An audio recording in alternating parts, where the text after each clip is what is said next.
Delicate subject. Chapter 41. Time on Rannoch was halcyon and very cheesy. Next time she'd have to remember to bring food, but a few days of cheese, wine, and water was charming in its own way.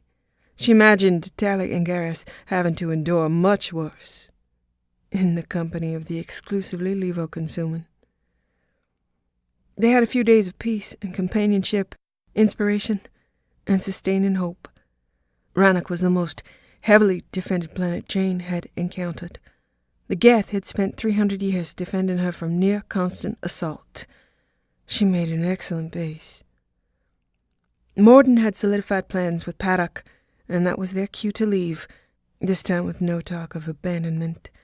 Tally was happy in her position, and Jane made sure Tally knew she was loved as a friend and appreciated and needed as an ally. Cal had loosened up somewhat, still gruff but not as formal, and she got an actual hug and was called Jane as she left, a huge shift from ma'am and commander.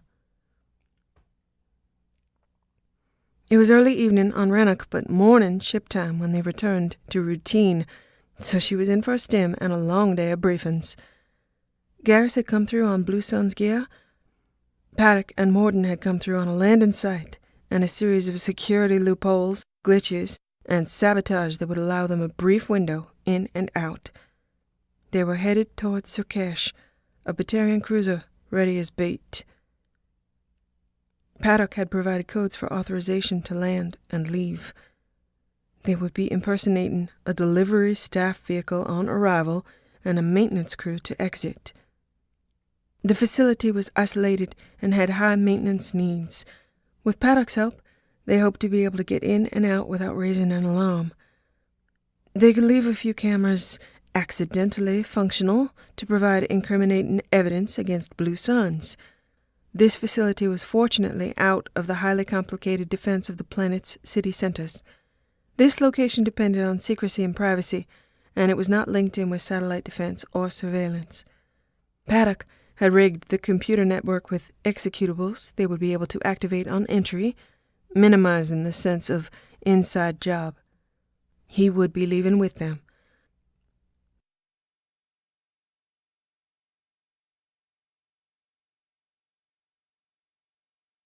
She and Garrus had been asleep for a few hours before a wrenching shudder and noise through the ship woke her.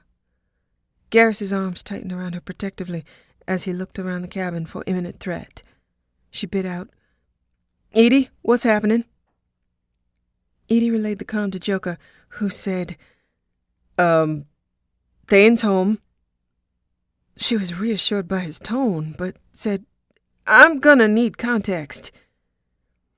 She and Garrus scrambled out of the bed, both grabbing clothes. Joka followed up with, "Thane was on his way to us when he picked up a tail. He managed evasive maneuvers, and instead of trying to fight off his tail, he informed us of it and then drove it through our sights. We picked him off with the Thanix. Nothing left but a vapor cloud." "Is he safe?"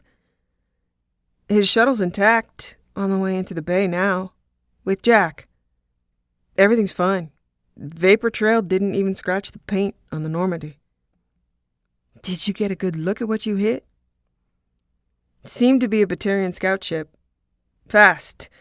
Fortunately, not as fast as Thane, who had to stay just out of reach as bait and had an estimate of their weapons capacity, which had a longer range than his shuttle. I'm impressed. The man can fly." "Yeah, I'm impressed too. Thanks, Joka." "You're welcome, Commander. Negligible effect on course correction. All we did was hold still for a little bit. Back on our way. We'll still be early for rendezvous." Adrenaline and relief crashed together as she pulled on the last of her clothes. Garrus always took longer than she did to get ready. She was nearly hopping with the conflicting impulse to run down to the shuttle alone once she was ready, and the more measured need to make sure she and Garrus arrived simultaneously. Abandoning him did not seem a bondmate thing to do, so she tried to think of how to react. She could hand him pieces like he was a 5-year-old, but she suspected that would be less supportive than sarcastic. She tried not to glare at him. Garrus made personal patience look so damn easy. He knew just how to look unobtrusive and helpful while she was getting ready, and the most she could manage was to not glare. So she said, "Trying to be helpful and not impatient." He turned his head to look at her. "Not scowling would help." "Would you buy it if I weren't scowling?" "I need you to teach me neutral patience face and the corresponding body language that I'm just noticing you are remarkably good at and I never considered a skill." He grinned at her. "Later project. Thanks for trying. Just the shoe now. Won't be long." Soon they were down to the shuttle bay observation before Thane had fully landed, managed to stay patient enough to not get physically crushed by the thing, and then raced in. Jack was off first, nearly banging into Jane and Garrus. "Nice shooting. Got those assholes." "Are you okay?" "Me? Yeah, I'm fine. Just done with babysitting. Phaetos doesn't need me anymore. Thane and I decided it was time to come home, but we picked up a tail. Limited fuel, knew where your position was. He decided this was the best way.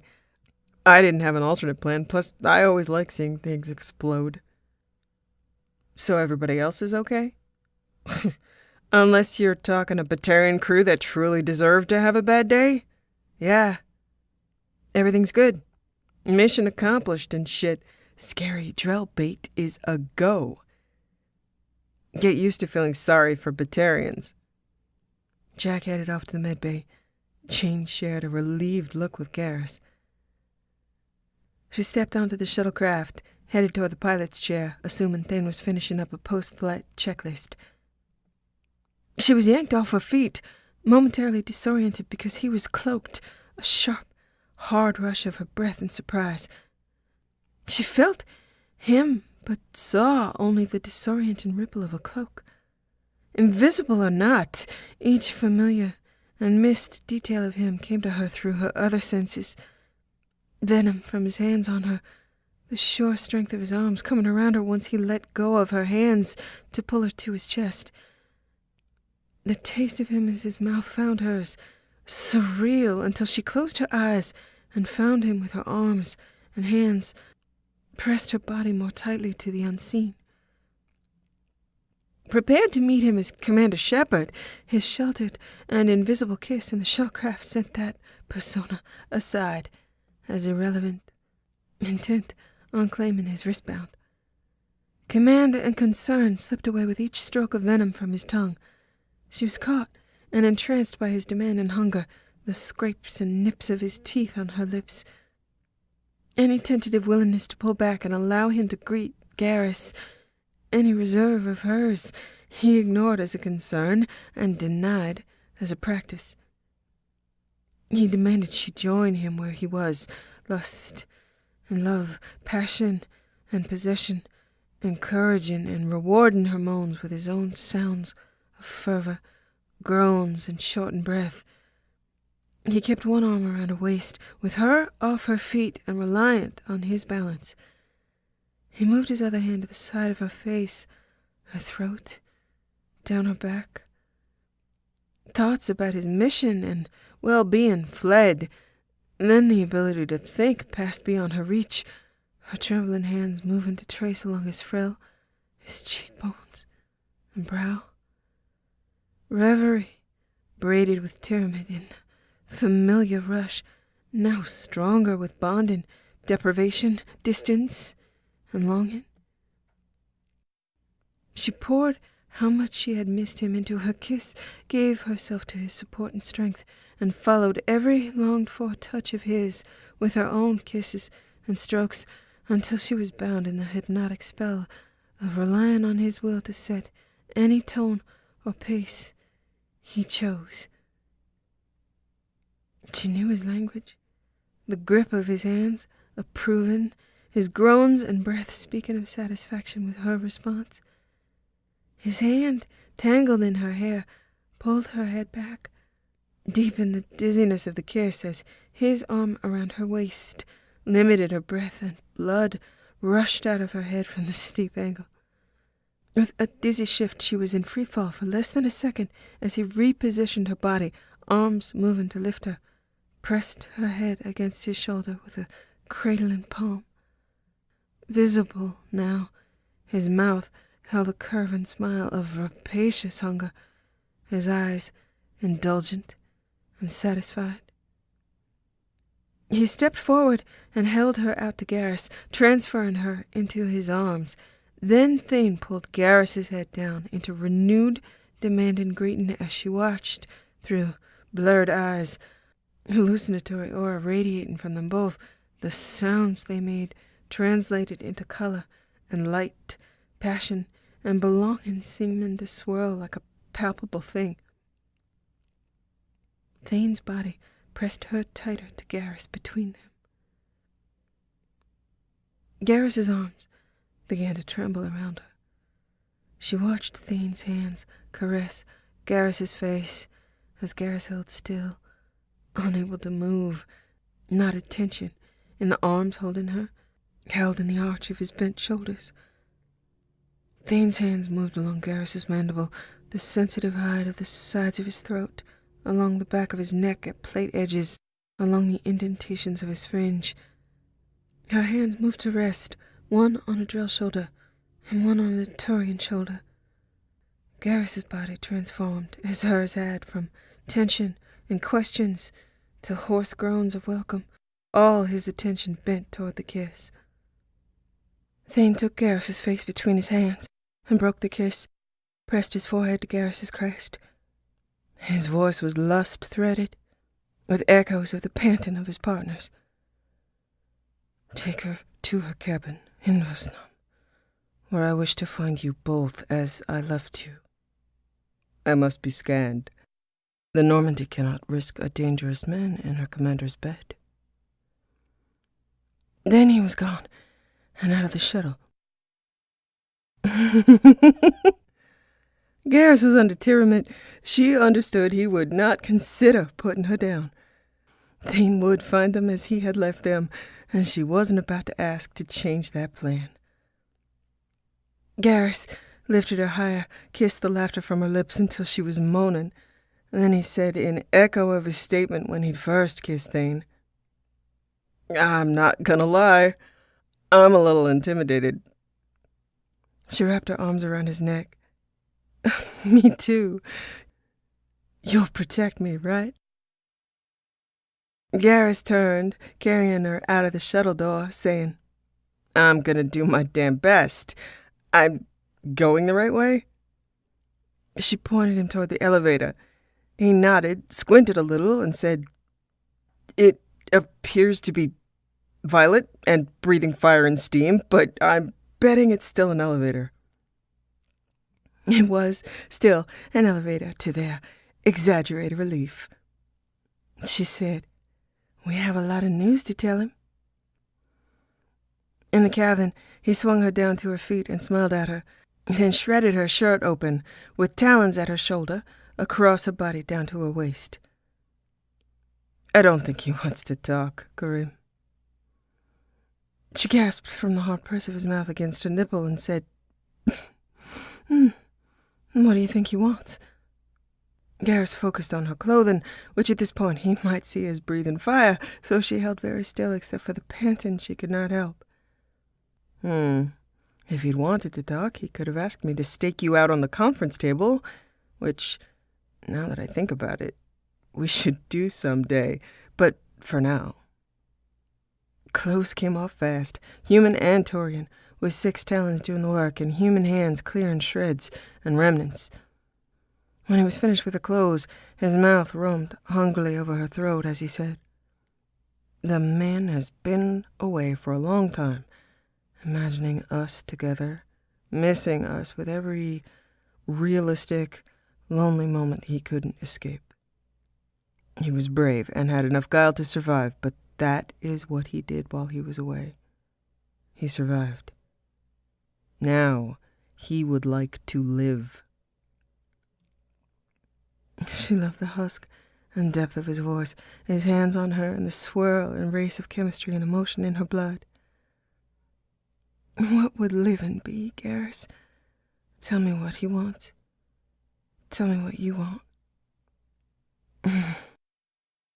Why do you ask the hardest questions when I can't think? As though you don't already speak Thane. She smiled.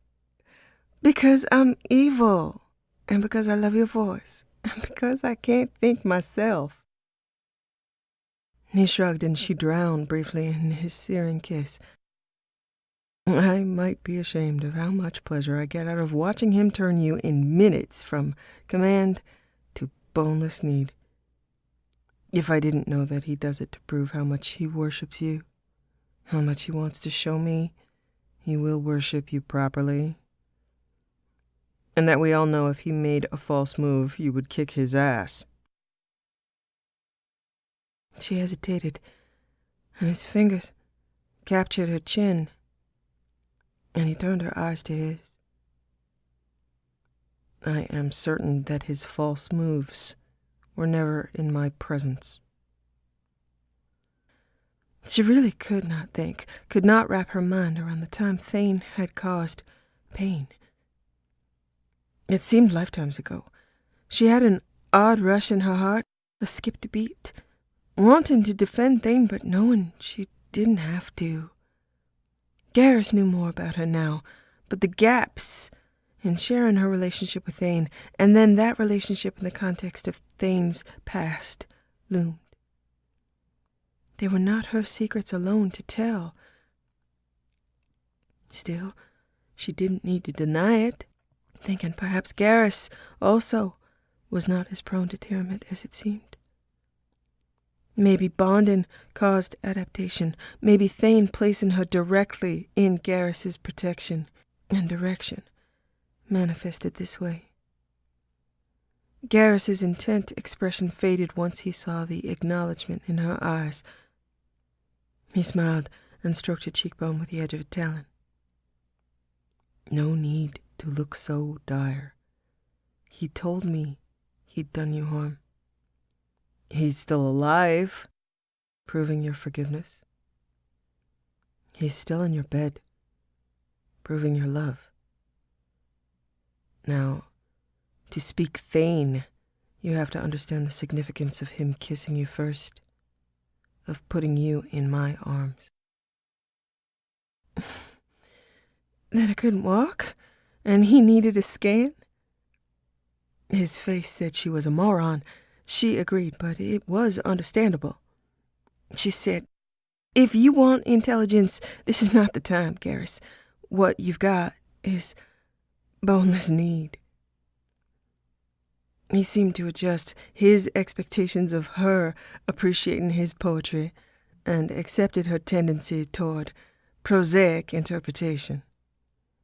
His crest bumped at her forehead, and then he turned her around, pulled her back against his chest, cock pressed hard to the small of her back. True. Okay, so I'm not thinking all that clearly either. His mouth played along the curve of her shoulder, his hands at her hips. You have nothing to prove, Karim, to either of us. But Thane and I know that we still have things to prove. To ourselves. To each other. I know I didn't protect you. He knows he hurt you. You are mine because you do not hold me responsible for things I know were my responsibility. You are his because you forgave and concealed his sins. We will spend a lifetime earning that forgiveness, freely given, possibly never felt as earned. He knows I'll never forgive myself for letting you be taken. I think he thinks that if I knew how much he'd hurt you, I'd want to kill him despite your forgiveness. And he thinks he deserves it. A cold stab down her spine was perversely exciting instead of terrifying. Without context, standing alone, yes, Garrus would kill him. But Garrus allowed her context, her forgiveness. And he and Thane were both sophisticated enough to turn that choice into ritualized sexuality when she was involved. Once again, consummate dancers with the understanding of the effort of every turn of the lip and hip, with her barely able to react, much less formulate or analyze. I watched that man bring you back. I watched him help you heal when I couldn't. So you tell me now, and I will believe you. Should I forgive him? Yes. He panted a long moment, breathing her in as though he had anticipated a possibly different answer, as though he suspected her to be lying. His voice was harsh as Turian maiden history and plate. I will because you say so, but, Karim, there will always be one person in our bed that believes he should die by both our hands, and who will never lose sight of that. He will always know that it was up to you whether he lived or died once, but now it is also up to me. Most of all, it's up to him. When he kissed you earlier, it was in part to prove he could please you. That seeing that not only pleases me, but I require it as ongoing proof that he will do you no harm, that you will not permit harm. When he put you in my arms, it is because that is my right, that just as he needs to prove he will do you no harm, I need to prove I can protect you. The way he left us, and the way he will find us again, is with us joined, where we belong. I told you he wants to live, Karim, and that is up to us to give to him. He pulled back, traced the curve of her eyebrow with the tip of a talon. I know something about assassins and Turians, with the way we were raised, the expectations of us. We cannot help but know our place in each moment. You, Karim, refuse to be assigned a place, but you still know it. With us, deserving or not, forgiven or not, accepting of forgiveness or not. She tried to think, wondered how long scans took, and then decided right action didn't have a time schedule. She turned in his arms with some resistance, but she insisted and he gave way. She said, in a whisper, his head bent to her ear, I promised you honesty. Not all of Thane's truths are mine to tell, but this one I claim as mine, and therefore yours. It was after the collector base. We were on Omega. My leg was still injured. His internal organs were crushed, untreated by painkillers on his part. A slaver thought he had found prey in us, gave a verbal accounting of what he thought we would be worth as sex slaves. Thane was, of course, worth more. Thane beat him to death, painfully, brutally. I think I would have done the same, but I didn't know if that would have been courage or not. At the look on my face, Thane asked me whether or not my rapist was still alive, if he needed to find him or them, kill them. He guessed. He didn't know, but I didn't lie. I did not tell him about the circumstances, but I assured him my rapist was dead.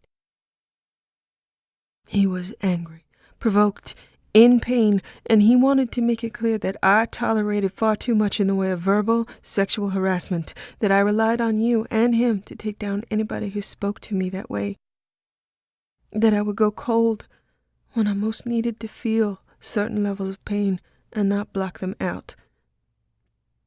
He felt strongly that it was a character weakness, something I needed to deal with, to not be blind to threat, to not treat it as insignificant.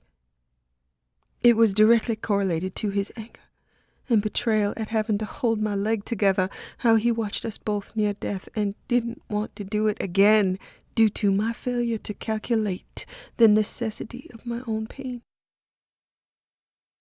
He was right, and I had grown accustomed to numbness. We finally had the angry drow sex I had been so recklessly curious about. It was painful and brutal. He was trying to help me with pain as a feedback method. Something that happened to him as a child. Garrus's growl was terrifying, but she had no time to validate his anger. You've had plenty of time to research Drell assassination training methods. Tell me you've done it. Garrus's jaw twisted with anger, but his voice also contained sorrow and admission. I have. Thane was forced to endure much worse than I have. I know it. He was raped and forced to rape, just like Yalis, just like every single Drell assassin starting at the age of 14. He had no choices.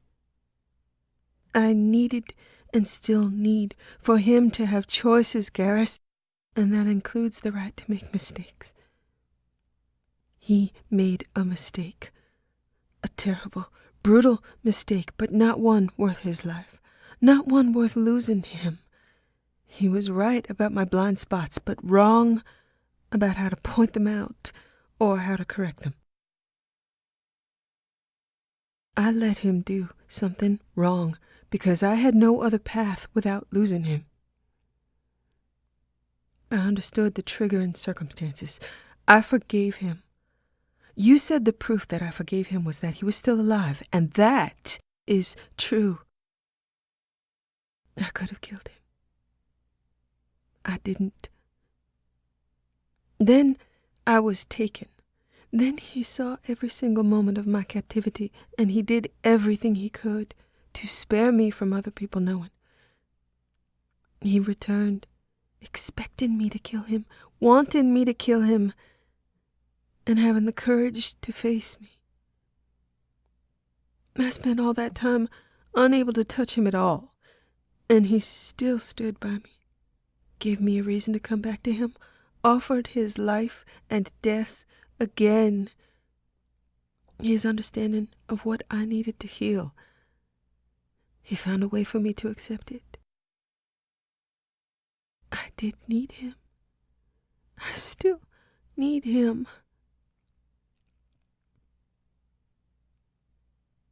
Garrus's face was stony and his growl had faded, but he was heaving with breath he couldn't seem to draw in. You and I have had more time to learn each other. I need you to tell me with your capacity for honesty. You told me about Celion and Sidonis. Would you care for me now if I had told you straight to your face that your vengeance meant nothing and was not worth my time or effort? You risked my life on those missions. You could have gotten me killed. You could have gotten yourself killed. He caused me transient pain, a fraction of what I had caused him to experience. I had forced him to fight for me when he wanted to die, forced him to love me when he wanted to die, forced him to live for me when he wanted to die. He did everything he could after the fact to recognize and make up for his mistake. It was still my fault more than his. That is why I forgave him. The truth that Garrus would not be as loyal or loving if she'd ignored his need for revenge hit him hard and knocked his rage down with the advent of complicated perspective.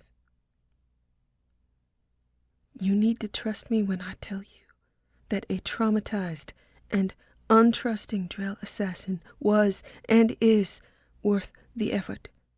Same as a seemingly paranoid, rage-filled Taurian ex-cop was and is.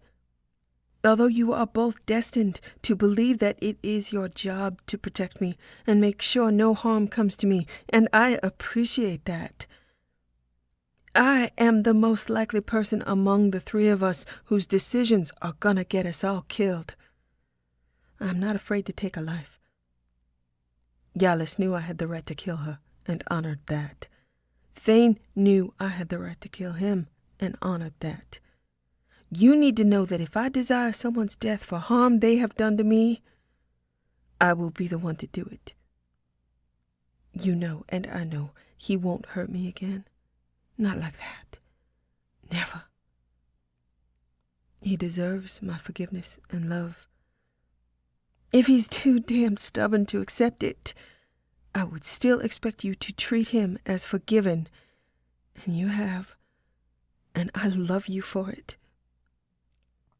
That goes for you thinking you're responsible for the harm that has come to me. You are forgiven. He does not hold you responsible, and I love him for that too.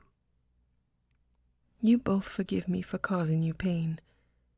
And I love you both for it, though I don't necessarily think I should have been forgiven either. And that is how Thane found them. Not at all the same as he had left them. Garrus looked startled, as though he'd forgotten Thane was on his way. Jane felt both guilty and anxious. Maybe the right thing could have had better timing on second thought? Fuck! The potential for a devastating blindside loomed, and she did not know how to counter it. Thane took a few steps inside and stopped at the top of the step, and there was a moment of mutual staring. Garrus had stipulated they could not fail to know their places. It seemed their places were frozen in awkward silence. She did not want to abandon Garrus, so she held out her hand, the one whose wrist had light ring in it, to Thane, who came forward without hesitation to take her hand with his own, kiss the back of her hand, and then press his forehead to the same spot. Garrus pulled Thane forward with his arm around Thane's shoulders, and there was a resultant, grateful huddle where she could breathe a moment, close her eyes, and soak in his presence and safety. Garrus said with a thread of familiar complaint and world-weary patience, "She's been slapping me around. Help me in Vasnam." Thane's voice was carefully neutral, with a hint of acceptance of the use of Invasna as reassuring despite the electric mayhem in the atmosphere. "Have you developed a new fetish while I was gone? I am deeply sorry to have missed it." Jane said in a close whisper, relying on superior Taurian ears to pick it up as she bent to Thane. "The only new fetish is for the truth. I told Garrus about Corbin a little bit ago.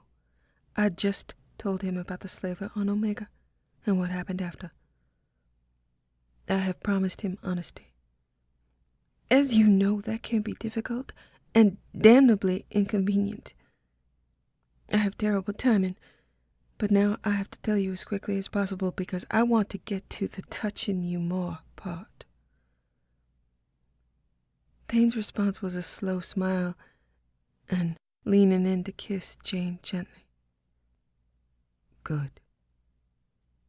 His eyes held all the discipline he owned, playing for the cameras, playing for them, setting a lightning rod to draw down the crackling atmosphere away from them.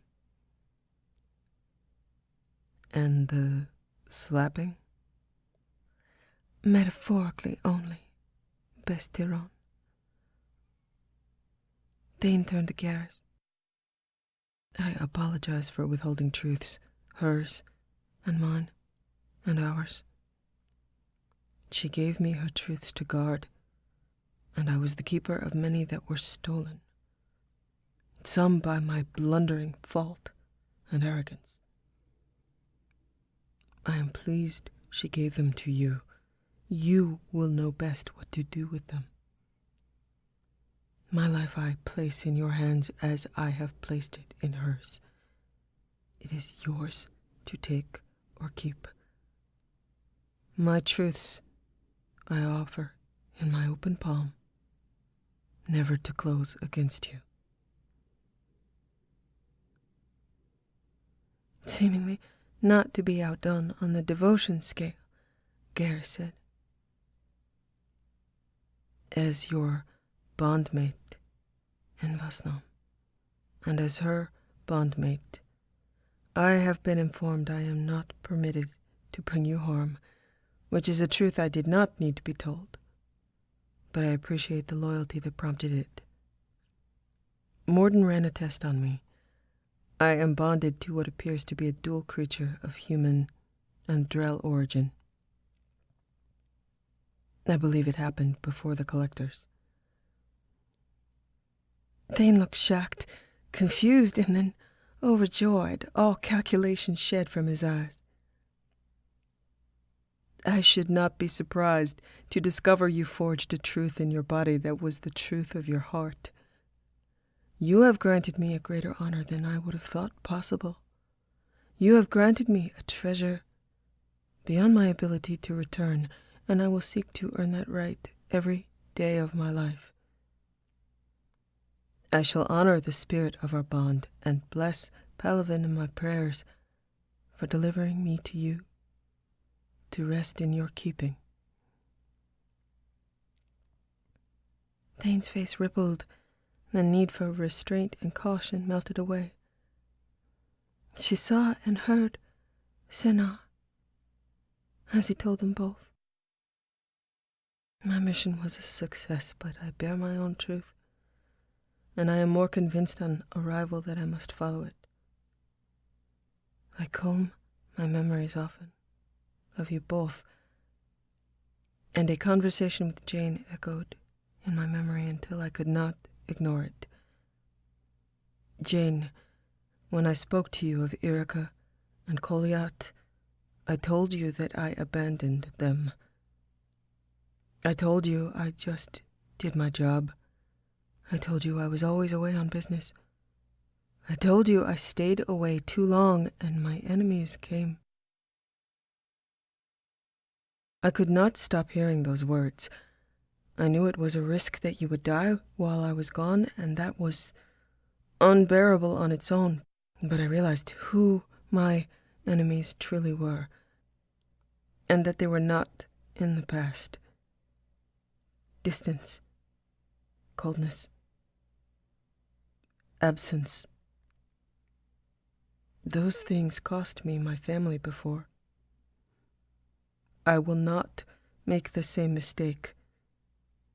Drell are my people, but you are my family.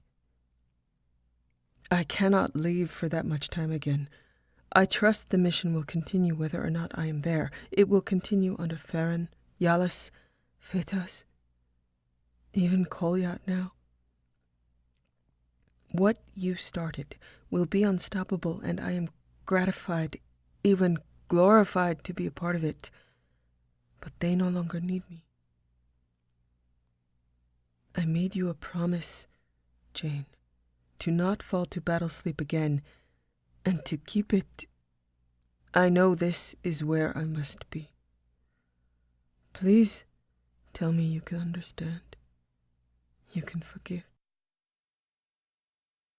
Garrus chose to end that by picking up Thane bodily and putting him on the bed.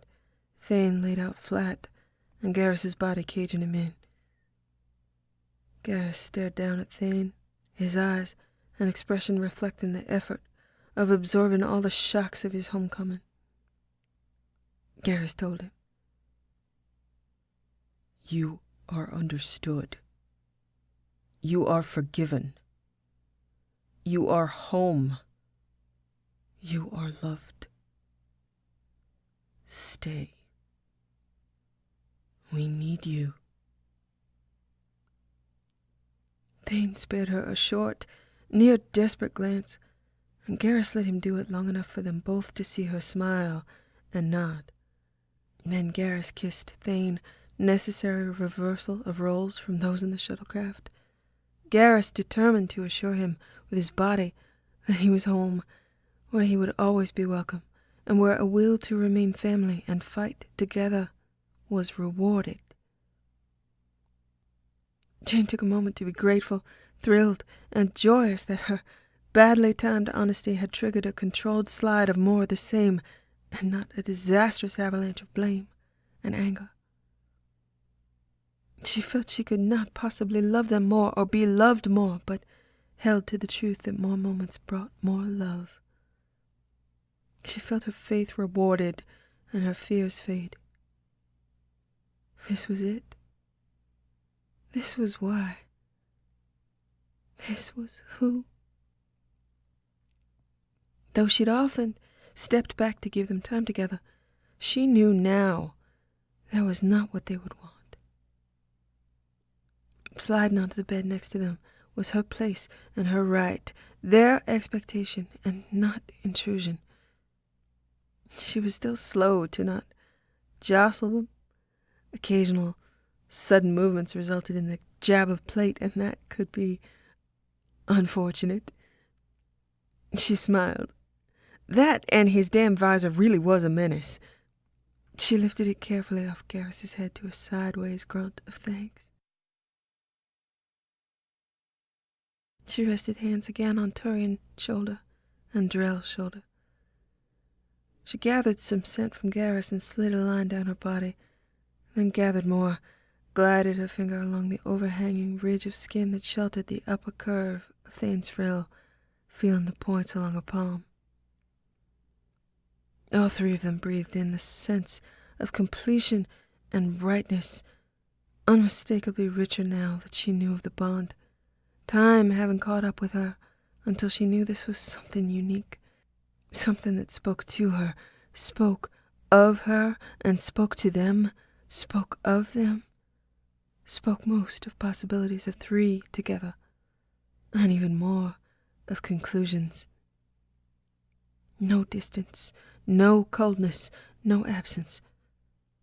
Family.